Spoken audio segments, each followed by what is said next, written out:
Serangkaian serangan udara Israel menarget 3 pelabuhan utama Yaman. Diketahui lokasi yang disasar oleh militer Zionis itu adalah pelabuhan Hodeidah, Salif, dan Ras Isa. Israel menduga pelabuhan tersebut berada di bawah kendali Houthi Yaman. Dilaporkan, serangan tersebut dilancarkan Israel pada Senin 12 Mei 2025. Dikutip dari Tribun News, serangan utama menarget pelabuhan Ras Isa yang disusul dengan peringatan mendesak dari militer Israel. Sebelumnya, militer Zionis telah mengeluarkan peringatan evakuasi agar warga Yaman meninggalkan daerah sekitar 3 pelabuhan itu. Peringatan tersebut disampaikan oleh juru bicara bahasa Arab IDF Avichai Adrei di X. Adrei menyatakan pelabuhan Hodeidah, Salif, dan Ras Isa diduga digunakan Houthi untuk kegiatan terorisme. Lebih lanjut, serangan udara yang dilancarkan Israel itu merusak infrastruktur penting di pelabuhan. Api juga tampak membakar sejumlah titik di pelabuhan tersebut. Israel dikabarkan akan mengirimkan delegasinya ke Doha untuk merundingkan kesepakatan gencatan senjata. Delegasi Israel itu dilaporkan akan terbang ke Qatar pada Selasa 13 Mei 2025. Dikutip dari The Times of Israel, kesepakatan itu nantinya untuk memungkinkan pembebasan sandera yang masih berada di tangan Hamas. Pernyataan itu disampaikan oleh kantor Perdana Menteri Israel Benjamin Netanyahu lewat X pada Senin 12 Mei 2025. Pengumuman tersebut muncul selesai Perdana Menteri Netanyahu berbicara dengan Presiden Amerika Serikat Donald Trump. Diketahui pernyataan itu dikeluarkan beberapa saat sebelum Hamas membebaskan sandera Amerika Israel Eden Alexander. Lebih lanjut, dalam pertemuannya dengan utusan khusus Amerika Serikat untuk Timur Tengah Steve Witkoff dan Duta Besar Amerika Mike Huckabee, Netanyahu membahas upaya untuk menerapkan kerangka pembebasan sandera. Untuk mewujudkan tujuan itu, Perdana Menteri Netanyahu menginstruksikan agar delegasi Israel dikirim ke Doha. Netanyahu juga menekankan bahwa negosiasi tersebut akan dilakukan di bawah tembakan. Sandera Amerika Serikat Israel yang dibebaskan oleh Hamas Senin 12 Mei 2025 menolak bertemu dengan Perdana Menteri Benjamin Netanyahu. Eden Alexander enggan bertemu dengan Netanyahu selesai diserahkan oleh Komite Palang Merah Internasional. Bahkan ia juga tidak menyampaikan ucapan terima kasih pada Perdana Menteri Israel tersebut. Dikutip dari Al-Mayadin, Eden justru mengucapkan terima kasih pada Presiden Amerika Serikat Donald Trump. Hal itu tampak dalam foto yang beredar dan memperlihatkan Eden memegang tulisan tangan berisi ucapan terima kasih. Eden terlihat berfoto di atas helikopter militer Israel.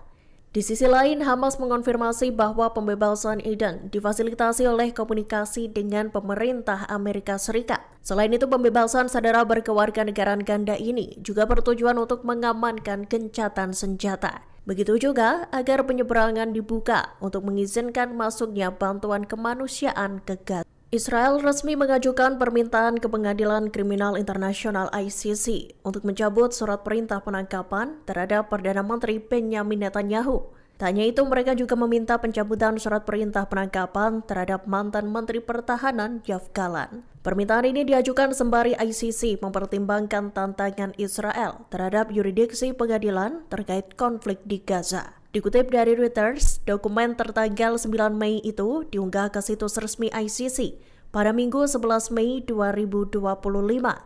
Wakil Jaksa Agung Israel Gilad Noam juga meminta agar jaksa menangguhkan penyelidikannya.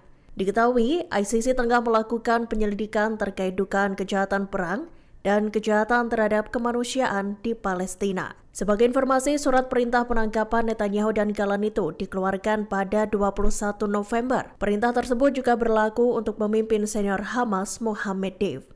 Namun pada Februari, pengadilan membatalkan surat perintah penangkapan Deif.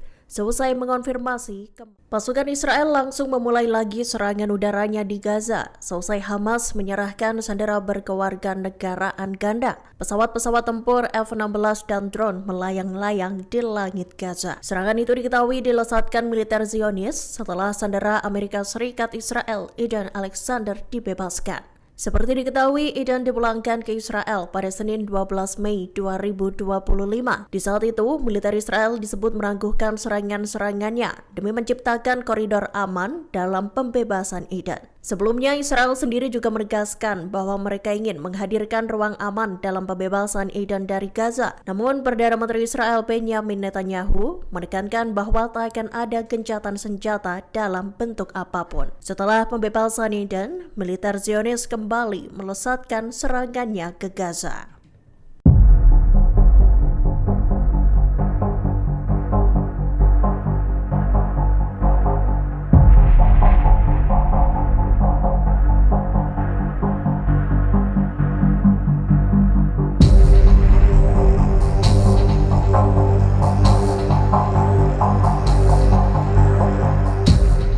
Amerika Serikat kini memimpin peran utama dalam negosiasi terkait Iran, Houthi, dan terbaru pembebasan sandera dari Gaza. Keberhasilan pembebasan Eden Alexander pada Senin 12 Mei 2025 bak membuka lembaran baru.